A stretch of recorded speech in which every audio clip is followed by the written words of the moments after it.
Bismillahirrahmanirrahim. Assalamualaikum warahmatullahi wabarakatuh.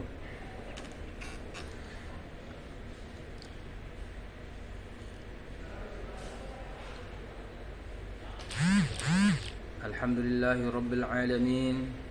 Wassalatu wassalamu ala asyrafil anbiya'i wal mursalin Sayyidina wa habibina Muhammadin wa ala alihi wa sahbihi ajma'in wa man ihtada bihadihi wa man ihtada bisunnatihi ila yaumiddin wa ba'du. Pada kesempatan yang penuh berkah ini kita akan membahas lanjutan dari beberapa pertemuan sebelumnya yang berbicara tentang istilah-istilah yang mirip atau serupa dengan hadis. Ya. Sesi ini harusnya berada dalam sebelum pembagian hadis, ya. Jadi ontologi hadis termasuk bagiannya dari ontologis hadis itu poin B adalah istilah-istilah yang mirip atau yang serupa dengan hadis. Yang pertama adalah yang paling mendekati dengan hadis adalah sunnah. Secara etimologi, sunnah itu berasal dari kata sanna yasunnu, artinya menelusuri atau membuat sebuah jalan. Nah, sebagaimana sabda Rasul yang berbunyi man sanna sunnatan hasanatan, barang siapa yang memberi jalan kebaikan, membuka pintu atau mempelopori pintu kebaikan, maka dia akan mendapatkan pahala dan seterusnya dan seterusnya. Jadi sunnah adalah pelopor, perintis jalan, membuka pintu kebenaran. Maka sunnah Nabi adalah praktek yang dilakukan oleh Nabi Muhammad yang membuka kita, yang merintis dan mendobrak jahiliyah menuju pintu kebenaran Islamiyah yang diridhoi oleh Allah Subhanahu wa taala. Itu makna bahasa dari kata sunnah, ya. Hadis, ada sunnah. Tapi secara terminologi, ya, sunnah menurut hadis itu adalah segala tindakan Rasul, perbuatan Rasul, takrir Rasul, ya, baik sebelum terangkat sebagai Rasul atau Nabi maupun sebelum, ya, baik sesudah maupun sebelum dilantik menjadi Nabi dan Rasul. Jadi ada yang berpendapat bahwa kalau hadis itu khusus apa yang dilakukan oleh Rasul setelah Nabi diangkat, Muhammad diangkat sebagai Nabi, sementara sunnah itu jauh lebih umum, yaitu hal-hal yang dilakukan sebelum diangkat atau dilantik, di SK menjadi Nabi, maka itu juga termasuk sunnah di dalamnya. Oke. Kemudian kalau hadis kita bagi kemarin cuma 3, ucapan, perbuatan, dan takrir, maka sunnah lebih umum.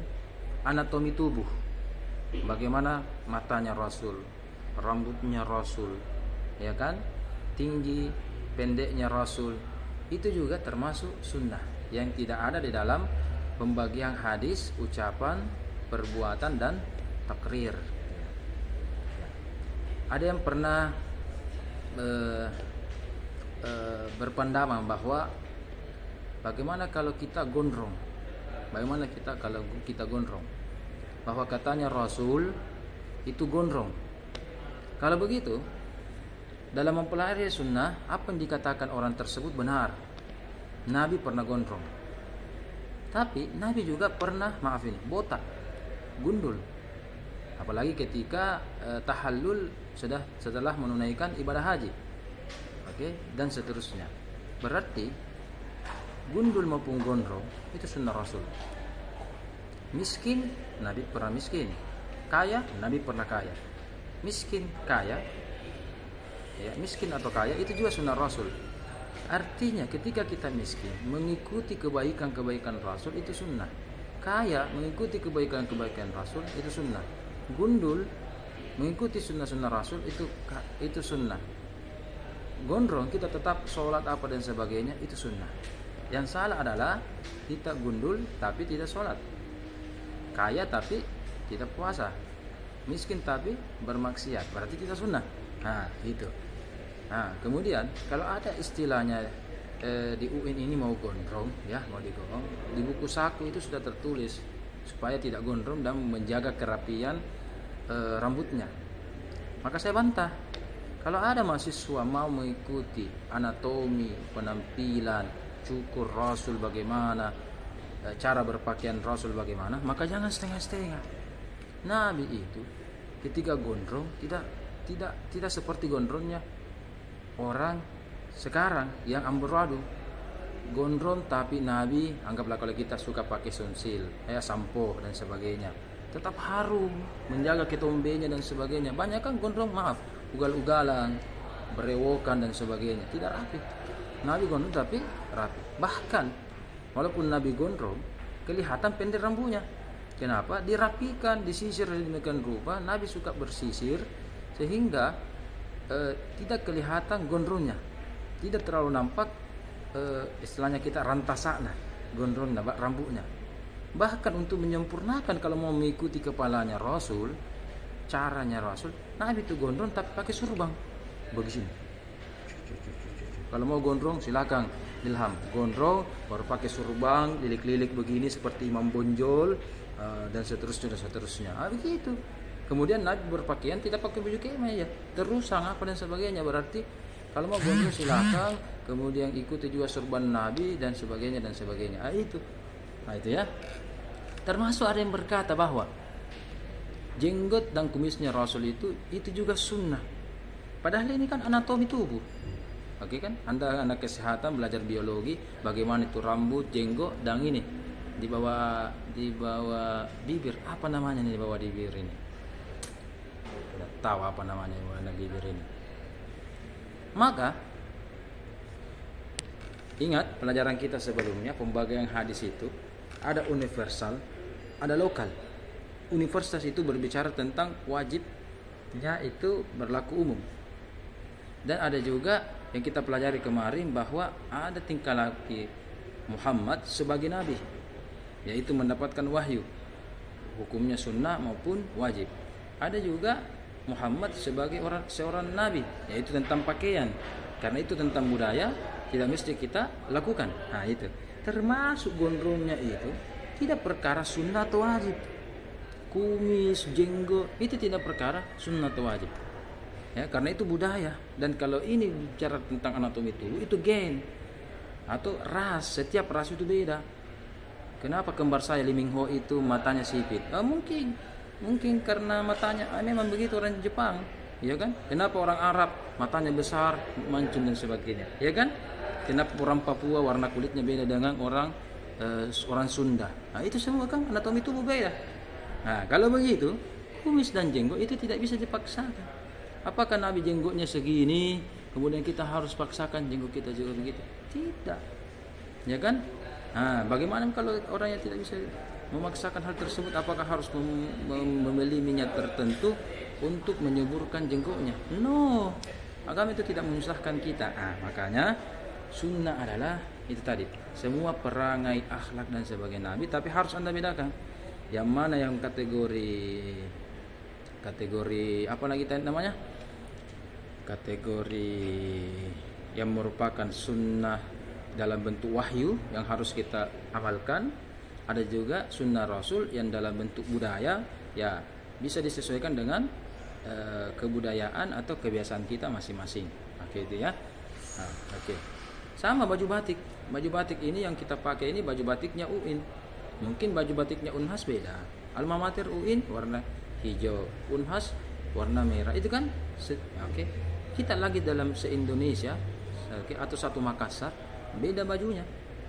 Apalagi kalau bajunya Arab, yaitu baju terusang, disuruh untuk menyeberang samudra lautan untuk digunakan di Makassar, beda sekali dan jaraknya jauh sekali. Sehingga sunnah ini harus kita pelajari baik-baik. Yang masalahnya sunnah itu berbeda ahli, berbeda juga sudut pandang. Ya, sunnah menurut hadis ini yang sampai mana digambarkan hari ini. Tapi sunnah menurut ilmu fikih itu beda. Sunnah menurut ilmu fikih apa? Beda kalau wajib ya. Kalau wajib dilakukan berpahala, ditinggalkan dapat dosa. Kalau menurut ilmu fikih atau hukum Islam, sunnah itu apa? melakukan berpahala, tidak melakukannya tidak apa-apa, atau kita dapat minimal kerugian. Nah, itu. Jadi beda kan? Jadi sama-sama sunnah, tapi kalau menurut ahli hadis beda. Oke? Sunnah menurut fikih beda, ya. Beda. Jadi ada perbedaan-perbedaan itu. Contoh misalkan dalam kehidupan sehari-hari kita biasa bilang bas. Bas itu kalau di kementerian badan ambil zakat. Tapi resepsi yang ada di tetangga saya, yang biasa terjadi di kampung kita, kalau bas itu apa? Yang tukang masak. Siapa basnya? Siapa yang tukang masaknya? Ya, ada biasa acara-acara itu, ada yang duduk masak, itu basnya. Ya, bedanya itu badan ambil zakat dengan bas apa? Bas di kehidupan sehari-hari. Belum lagi di bidang perkapalan, bas itu apa? Kaptennya yang urus tentang mesin. Kalau kapten yang urus tentang setir yang mengendarai kapal, itu namanya nahkoda. Nah, kalau bosnya mesin namanya bas. Berarti beda juga, ya kan? Berarti lain bidang keilmuan, lain bidang peristilahannya. Nah, ya kan? Nah, oleh karena itu apa tadi? Sunnah menurut hadis tadi ini, menurut ilmu fikih apa? Itu tadi, melakukan berpahala, tidak melakukan tidak apa-apa. Tapi ada juga sunnah menurut ahli usul fikih. Ahli usul fikih adalah sunnah adalah perbuatan Rasul yang hanya berkaitan tentang hukum. Kalau ada perbuatan ucapan Rasul tidak berkaitan tentang hukum, misalkan makan batu-batu atau sekedar melihat, ya kan? Tidak ada kaitannya dengan hukum agama, tidak ada hubungannya dengan perkara fikih, maka itu namanya bukan sunnah. Oke? Jadi, itu.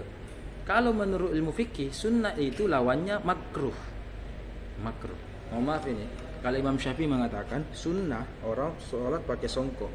Artinya kalau pakai songkok berpahala, tidak pakai songkok tidak apa-apa. Lawan dari sunnah artinya makruh, ya. Ketika Anda pakai songkok itu namanya sunnah. Tapi ketika Anda tidak pakai songkok, lawan dari sunnah adalah makruh. Berarti Anda sholat dalam keadaan makruh, ya. Jadi begitu kan? Ada sunnah, lawannya fikih. Kalau usul fikih, sunnah yaitu hukum. Kalau bukan sunnah, yaitu perkara biasa, ucapan biasa, ucapan bebas atau perbuatan bebas, dan tidak ada implikasi hukum atau fikhnya dalam agama Islam. Tapi ada juga ini, sunnah dalam perspektif aliran tertentu dalam Islam. Semua yang dilakukan oleh Nabi sunnah, semua yang tidak dilakukan oleh Nabi haram atau namanya dilawankan bid'ah. Kalau fikih itu sunnah lawannya makruh. Kalau aliran tertentu, kalau dia tidak melakukan sunnah, namanya bid'ah. Makanya sedikit-sedikit ada aliran tertentu, ini bid'ah, ini haram, sesat, neraka dan sebagainya. Emangnya nenek Anda yang punya neraka, sehingga Anda mengetahui siapa yang layak di neraka dan siapa yang tidak. Emangnya sepupu Anda malaikat Malik, sehingga ada daftar nama yang sudah Anda berikan siapa-siapa penghuni neraka dan sebagainya. Ada golongan begitu. Jadi sedikit-sedikit sunnah, sedikit-sedikit bid'ah. Jadi sunnah dilawankan dengan bid'ah. Jadi kalau pernah dilakukan oleh Nabi, sunnah. Tidak pernah dilakukan oleh Nabi, kalau begitu bid'ah, dolalah, sesat. Padahal tidak semua sunnah pernah dilakukan oleh tidak semua yang tidak pernah dilakukan atau tidak pernah diucapkan oleh Nabi itu semua bid'ah dan haram. Bilal bin Rabah pada masa sahabat itu azannya di atas menara atau daerah atap masjid, sehingga daerah tinggi dari masjid, kemudian dia azan dalam keadaan di ketinggian. Orang yang bicara di sini lantai 1, kalau bicara di lantai 2, lantai 3 itu cuma agak lebih kedengaran supaya jangkauannya luas. Saya sampai sekarang tidak pernah melihat satu masjid pun yang ada ya yang mau azan di menara bodoh-bodoh. Ada menara bodoh-bodoh yang mau maaf ini bahasa kasar saya atau bahasa joki saya, bahasa candaan saya bodoh-bodoh. Ada orang azan di menara. Nah, padahal Bilal kan itu azannya di tinggi ketinggian. Itu kan. Nah, tapi anehnya kita azan apa bagaimana? Pakai mic. Jadi ada namanya perkembangan. Mereka tidak pahami dalam agama ini. Mereka hanya tahu bahwa satu saja dalam agama ini. Apa itu? Masalah ibadah. Padahal dalam atau masalah syariat. Padahal dalam agama Islam selain masalah syariat ada namanya syiar. Sama-sama SY ya. Tolong dicatat, ada SY syariat yaitu tentang ibadah. Ada SY namanya syiar, yaitu bagaimana dakwah Islam bisa berkembang, ini Islam lebih maju dan lebih berkualitas lagi. Ketika azan ada syariatnya. Syariatnya azan itu tidak boleh dirubah. Tapi ketika ada orang azan, tapi ada juga syiarnya di situ. Syiarnya yang bisa berkembang seiring perbedaan perkembangan zaman, waktu dan sebagainya. Artinya kita harus bagi Allahu Akbar, Allahu Akbar. Yang mana sunnah? Sunnah dalam bentuk syariah. Oke?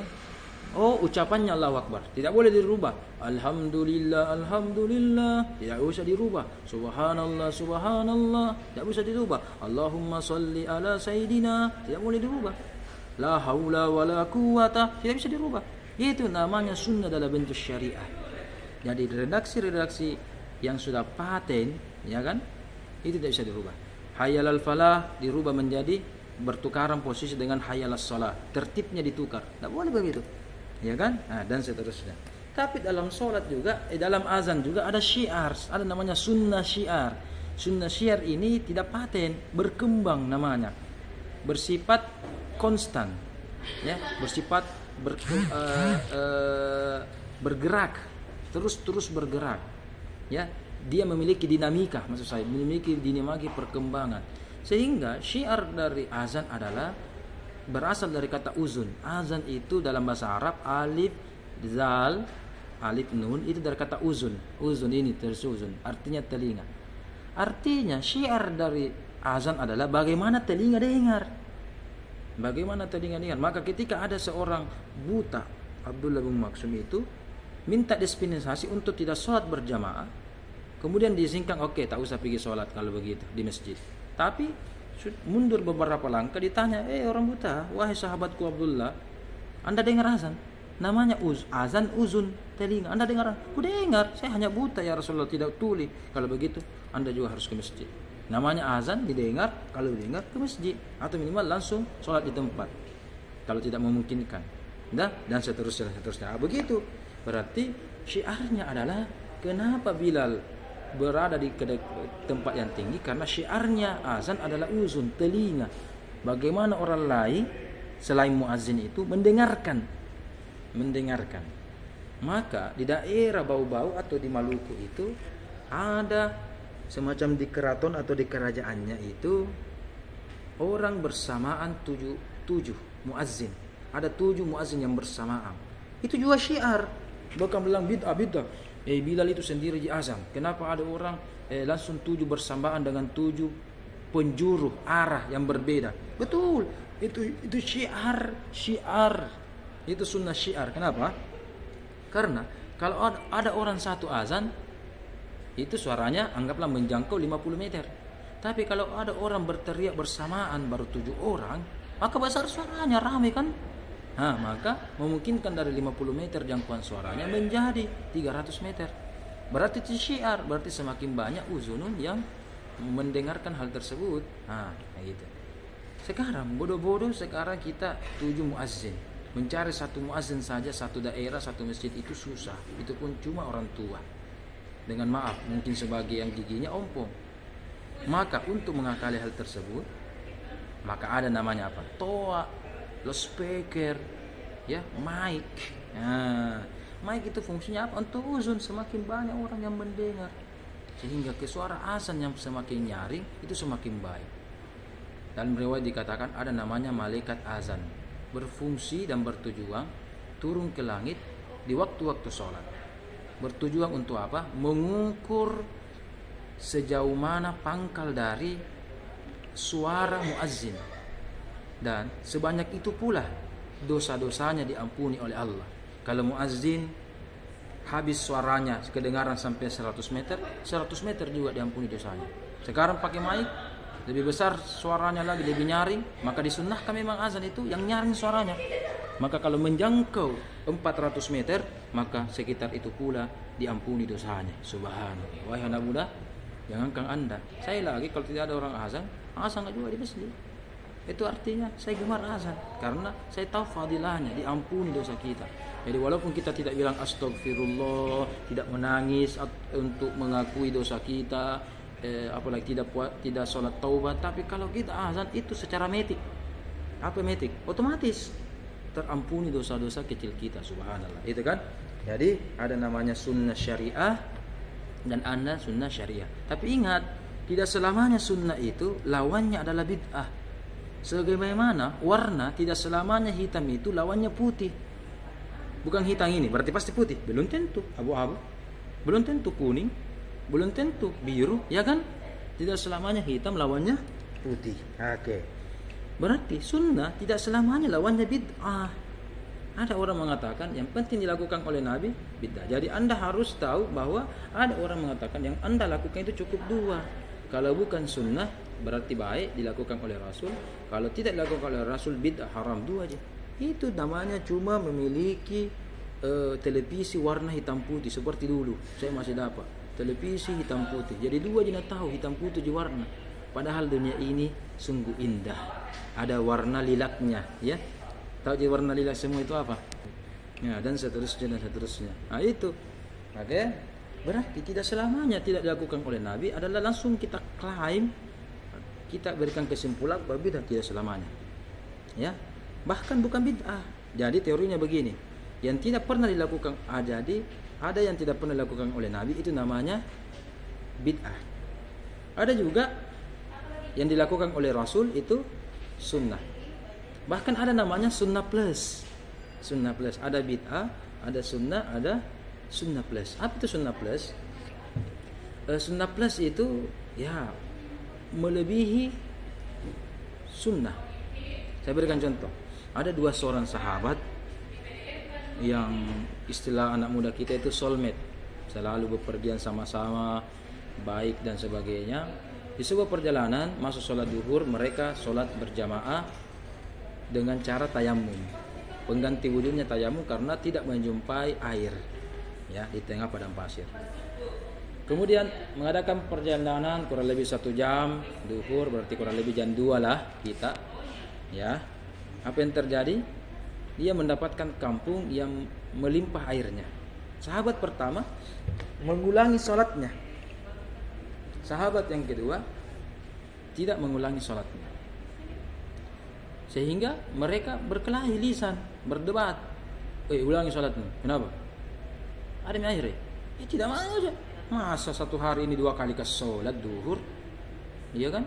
Namanya sholat duhur 1 hari 1 kali aja. Masa kita sholat seperti ini sholat duhur? Mau sholat duhur 2 kali, 3 kali, 5 kali ke sholat duhur? Nah, kalau sholat sunnahnya oke. Tapi kalau sholat wajibnya ya 4 rakaat ya 4 rakaat. Ya, bertengkar, berdebat. Kemudian datang kepada Rasul. Apa kata Rasul? Anta, wahai engkau sahabat, yang engkau tidak mengulangi sholat duhurmu, faqad asabta sunnah. Ini sesuai dengan sunnah aku. Ini sesuai dengan sunnah aku. Sunnahku, kata Rasul. Oh, iya. Bagaimana yang lain? Dumba-dumba nih, gugup nih, boy. Kalau yang pertama kena sunnah, berarti kalau saya ini kira-kira apa ya? Mungkin neraka. Oh, ternyata belum tentu. Apa kata Rasul? Anta, wahai engkau yang telah mengulangi sholatnya, anta falakal ajru marrataini. Engkau memiliki pahala yang double dan berlipat ganda. Ya, double lah pahalanya. 1 kali sholat duhur itu sesuai dengan sunnah, tetapi kalau menambah lagi sholat duhur lagi 4 rakaat lagi, berarti dia 2 kali sholat duhur. Kalau begitu 2 kali sholat duhur, berarti double pahalanya. Bukan berarti bid'ah. ya, dalam keadaan ini. Tapi jangan bilang kalau begitu saya sengaja deh sholat duhur 4 kali, sholat duhur 5 kali, tak usah, sholat sunnah nama saja. Tapi dalam kasus begini berarti kalau bid'ah Anda tidak sholat duhur. Sunnahnya ini sholat duhur dalam keadaan normal. Ternyata ada sunnah plus dalam keadaan begini yang tidak diinginkan. Kalau kita lebih, berarti itu namanya sunnah plus. Bagaimana tentang perayaan Maulid? Oke, bid'ah itu kalau Anda maulid kemudian ada di dalamnya hal-hal yang merugikan agama. Ya, itu namanya bid'ah. Jadi maulid bisa bid'ah kalau ada di dalamnya hal-hal yang merugikan agama. Misalkan, ayo kita maulid tapi kita sampai jam 3 malam. Tidak boleh begitu. Atau ayo kita maulid semua orang kumpul 1 juta, wajib. Kalau tidak dimasal. Tidak boleh begitu. Itu namanya bid'ah. Ada juga orang mau maulid individu-individu. Betul juga, karena memang dulu sahabat bid'ahnya individu-individu. Senin, ini kan ulang tahunnya Nabi kalau Senin. Ayo deh puasa Senin Kamis. Ayo deh perbanyak salawat sebagaimana kita kadohkan kepada Nabi. Itu kan salawat itu kan kado terindah untuk Rasul. Itu namanya salawat, ya kan? Tapi ada orang penyelenggaraan maulidnya itu berjamaah, menyelenggarakan. Sebagaimana disampaikan, ada bakunya, ada telurnya, ada hiasan-hiasannya, ada ceramahnya dan sebagainya. Ini namanya sunnah plus. Sunnah itu sekedar memperingati atau sekedar salawat dengan Nabi. Kalau kita kumpul-kumpul bermaulid, itu sunnah plus. Kenapa? Selain sunnah plus, kenapa dikatakan plus? Ada salawatnya, plus ada taklim ceramahnya, plus ada sedekah makanannya di situ, plus kita kenyang juga, plus apalagi ada silaturahimnya di situ, plus ada mungkin tilawatil Quran di situ, plus ada yang pimpin doa juga di situ, plus dan seterusnya plus lainnya. Berarti ini namanya sunnah plus. Kecuali kita ketika maulid sambil potong-potong leher, itu bid'ah itu, ya kan? Tapi mustahil lah, itu ya. Jadi sunnah tidak selamanya lawannya bid'ah. Ini harus Anda tahu. Jadi pengertian itu sunnah apa? Sunnah adalah tidak pernah dilakukan oleh Nabi atau tidak pernah diucapkan oleh Nabi. Kalau aliran tertentu, cuma ini definisinya sunnah. Tapi menurut Pak Kiai, sunnah adalah betul tidak pernah dilakukan oleh Nabi. Yang kedua, tidak pernah diucapkan oleh Rasul atau diperintahkan oleh Rasul. Tapi ini yang ketiga, sekiranya Nabi hidup, maka Nabi pasti melarang. Jadi itu namanya sekiranya Nabi hidup pasti Nabi memerintahkan. Jadi sunnah itu adalah bid'ah adalah tidak pernah dilakukan oleh Nabi, tidak pernah diucapkan oleh Nabi, dan sekiranya Nabi hidup pasti Nabi melarang. Itu namanya bid'ah. Bid'ah lawan dari sunnah. Bagaimana caranya Nabi pasti melarang? Coba, ini namanya metode berpikir ulama kita. Satu, pasti Nabi melarang, baik sekarang sudah di alam sana maupun ketika masih hidup. Satu, pasti Nabi melarang kemusyrikan. Dan sebaliknya, pasti Nabi memerintahkan ketauhidan, la ilaha illallah. Betul atau salah? Betul. Yang pertama. Yang kedua, Nabi pasti melarang kezaliman, dan Nabi pasti memerintahkan menegakkan keadilan. Dua. Yang ketiga, Nabi pasti melarang kejahatan, dan Nabi pasti memerintahkan untuk melakukan kebaikan. Tiga. Yang keempat, Nabi pasti melarang riya. Riya itu mobil, bukan mobil 4 roda. Mobil itu mau dibilang tak terlekan. Dan pasti Nabi memerintahkan ikhlas. Berarti Nabi melarang syirik, memerintahkan tauhid. Nabi melarang kejahatan, memerintahkan kebaikan. Nabi melarang kezaliman, memerintahkan keadilan. Nabi melarang riya, sum'ah, dan memerintahkan ikhlas. Berarti kalau ada perbuatan tidak pernah dilakukan oleh Nabi, tidak pernah diperintahkan oleh Rasul, kemudian itu mengandung syirik, salah satu saja pasti itu bid'ah. Mengandung syirik atau mengandung zalim, mengandung kejahatan, itu pasti bid'ah. Tapi sebaliknya, ya. Kalau ada tidak pernah dilakukan oleh Rasul dan juga tidak pernah ucapkan Rasul, tapi kalau itu kebaikan pasti diperintahkan oleh Rasul. Ya, kalau itu keadilan untuk orang yang banyak, tidak menzalimi orang lain, menganiaya orang lain, pasti itu bukan bid'ah. Maka maulid berisi apa? Tauhid. Coba lihat spanduk maulid, memperingati maulid Nabi Muhammad. Itu tauhid. Yang syirik adalah kalau kita bilang spanduk memperingati maulid Tuhan Muhammad. Kalau Muhammad dijadikan Tuhan, itu syirik. Ya, tapi selama spanduk maulid itu Nabi Muhammad, Muhammad sebagai Nabi, Muhammad sebagai Rasul, itu memang tauhid itu. La ilaha illallah, kemudian Muhammad apa? Rasulullah, Nabiullah, itu. Kemudian kalau maulid ada di situ kezaliman, berarti itulah syirik. Itulah bid'ah. Kalau maulid di dalamnya ada kejahatan, ya, nah itu. Kalau di dalamnya ada riya, nah itu. Tapi selama tidak ada begitu, maaf ini, walaupun Anda tidak tahu dalilnya, berarti itu bukan bid'ah. Ya, saya mau menolong orang Cina yang jatuh di tengah jalan. Apa dalilnya tadi? Orang Cina ini kawin, bukan orang Islam. Kebaikan atau bukan? Iya. Kau tolongin, adil kah? Adil. Berarti kalau saya biarkan ini zalim. Kalau begitu, walaupun saya tidak tahu dalilnya, saya harus tolong. Itu sunnah Rasul. Karena Al-Quran berfirman, walaupun Anda misalkan tidak tahu dalam surah Al-Maidah, wa ta'awanu 'alal birri wat taqwa, saling tolong menolong dalam masalah takwa agama dan masalah kebaikan sosial. Jadi kalau begitu, walaupun Anda tidak mengetahui dalilnya, maka itu namanya sunnah Rasulullah Sallallahu Alaihi Wasallam. Jadi Anda harus tahu begitu. Jadi tidak selamanya itu sunnah lawannya bid'ah, ya. Jadi sunnah itu lawannya bid'ah. Dalam mengkaji hadis, jadi ada namanya sunnah, ada namanya bid'ah. Tetapi jangan langsung benturkan sunnah dengan bid'ah.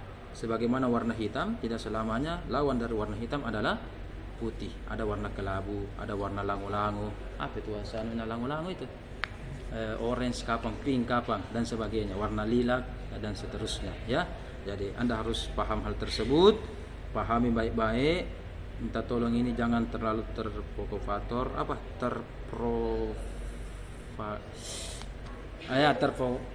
terprovokasi, ya. Saya itu kalau bahasa ilmiah begitu, mohon maaf ini, saya biasa pusing-pusing. Iya, saya itu bahasa kampung juga dong. Iya. Ya, terbiasa ada demokrasi, isolasi, apalagi liberalisasi, sekularilisasi. Nggak tahu kayak begitu. Kalau tarasi, saya tahu kalau begitu. Tapi kalau yang bahasa-bahasa begitu biasa okot sekali lidah saya. Jadi penting bagi Anda untuk pahami hal tersebut karena ini adalah pendalaman materi. Jadi Anda harus paham hal tersebut. Oleh karena itu saya minta tolong Anda coba cari-cari 5 fakta atau 5 fenomena yang terjadi di masyarakat atau 5 budaya yang terjadi di masyarakat dan Anda analisis itu tadi, tidak pernah dilakukan oleh Nabi, tidak pernah diucapkan oleh Nabi. Apakah itu mengandung syirik, apakah itu mengandung zalim, apakah itu mengandung kejahatan, dan apakah mengandung riya di dalamnya. 6. Kalau mengandung salah satunya ini atau bahkan tambah lagi ini tadi, berarti itu bid'ah. Tapi kalau tidak, berarti itu bukan bid'ah. Saya berikan contoh tadi maulid, begitu tadi cara analisisnya. Apakah ada zalimnya apa dan sebagainya, ya.